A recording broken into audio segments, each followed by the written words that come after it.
So the first topic that I chose to talk about was the Vietnam War. The first question is explain the causes of this war. So Vietnam was trying to gain their independence. Um, they were a heavily divided country because North Vietnam was communist and South Vietnam was not. They had two different leaders.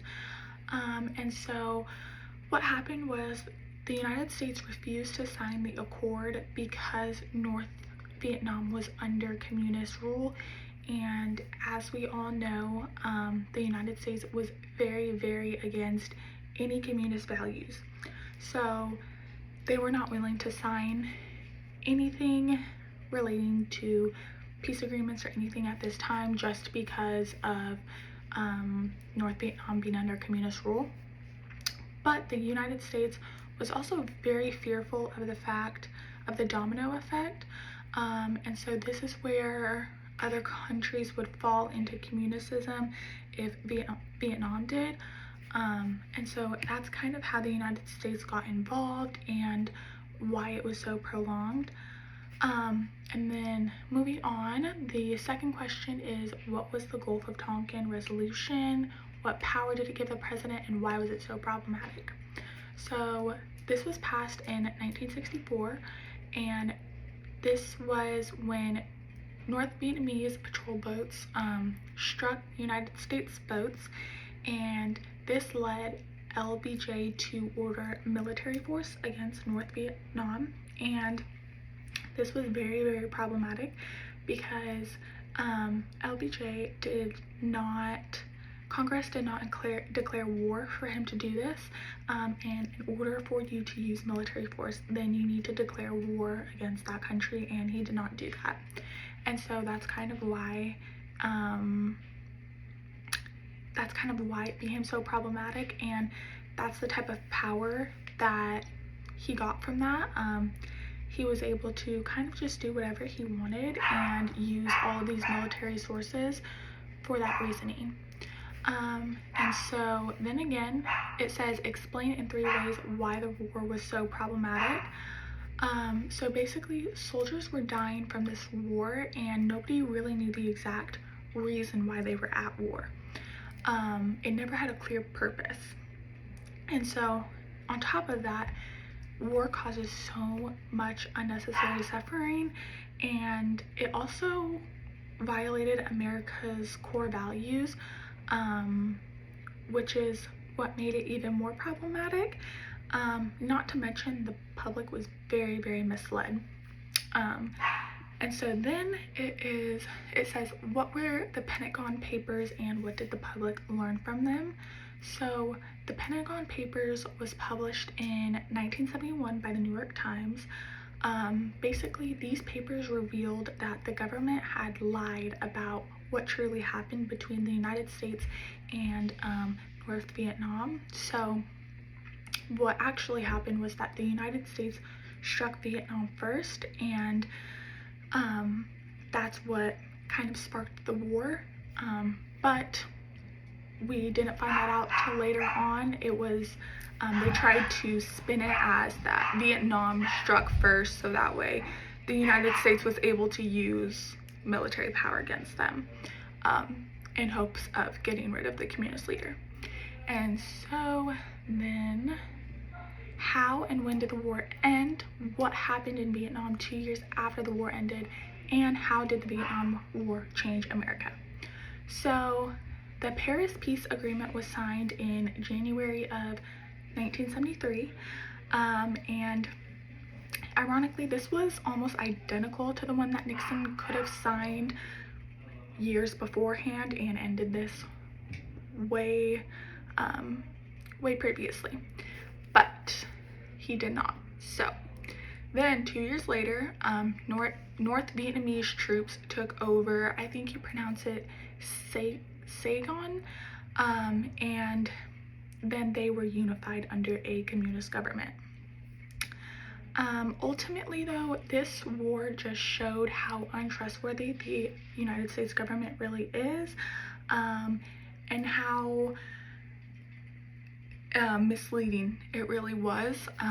And so basically what also happened was that presidential power was very limited because of the controversial situation of Congress not declaring war to begin with. Moving on, my next topic is explain how both the US and the Soviet Union went about getting more countries to join their team. Provide 2 examples of ways American leaders worked to spread our system of government throughout the world without, even against the will of these people. So basically, we used a lot of CIA covert operations to spread that will, and so this even supported anti-communist dictators, but 2 specific operations was Iran, which is Operation Ajax, I think is how you pronounce it, and then Guatemala. In both situations, the U.S. overthrew the leader and then overthrew the government of Iran and Guatemala. And this is actually mentioned in the book that I chose to read, The Brothers. These were 2 of the CIA covert operations that I read about in there. So then it says, how did the confidence of Americans change after 1949? Why did this happen? Explain what MAD was, and do you think the policy of MAD contributed to world peace? Why? So Americans really struggled with the feeling of the United States no longer being secure, strictly due to communist threats. This is instances such as the Red Scare, the Soviet Union testing the atomic bomb, and just the spread of communicism.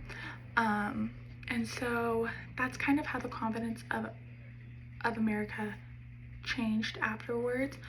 And then MAD means mutually assured destruction. So what this is when this was related to nuclear warfare. It was if one country strikes another with, nuclear warfare or an atomic bomb, then they have the right to strike back. And what this kind of does is instill a lot of fear in them, and just kind of a power struggle situation, I guess, just trying to assert their dominance. And so this was their tactic of trying to make sure that the atomic bomb would not be launched, especially from the Soviet Union. And so it was kind of a situation where if you do this, then we're going to do this, and then everyone's going to die. And then nobody wins or loses, And so they kind of use that to instill that fear in everybody. And then I don't agree with the use of nuclear weapons, but I do think this was kind of the most logical policy regarding that, because I think it's very hard to regulate something so destructive and so powerful, because I think the only way to really stop a country that is willing to do that is also with force or fear, something extreme. I feel like that's just one of those situations where you can't really, I guess, beat around the bush per se. You kind of just have to assert your dominance as well. So hopefully they back off.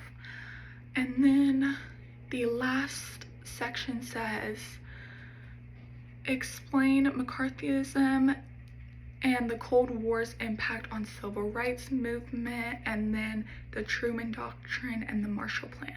So McCarthyism was an intense fear of communicism, and so what had happened here was that a lot of people were being accused of being communists, which was then again still a really big issue in America. They did not want anybody communist, or even remotely leaning towards that side. And so what this did was kind of ruin a lot of people's reputation, and a lot of people lost their jobs because of these allegations.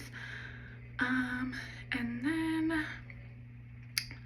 the Cold War definitely impacted the civil rights movement because it led other nations to see America as hypocrites, just because America had these set core values that didn't align with all of the racism that African Americans were going through at that same time period. And so that's kind of what led other nations to believe that Americans were hypocrites, essentially. And then lastly, the Truman Doctrine claimed that Truman would help any country that was threatened with communicism, basically just by giving them resources and everything that they needed, because their whole goal was to stop the spread of it. And so they were willing to help other countries that were at risk of falling into communicism.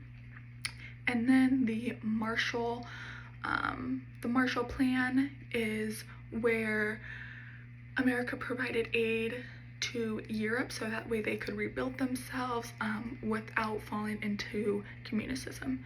So once again, this is something to help other countries not fall into the domino effect, is how they once referred to it. And then I got all of this information from the interactive readings that were provided, especially on the what you need to know bullet points. A lot of these facts and everything were pulled from there. So yeah.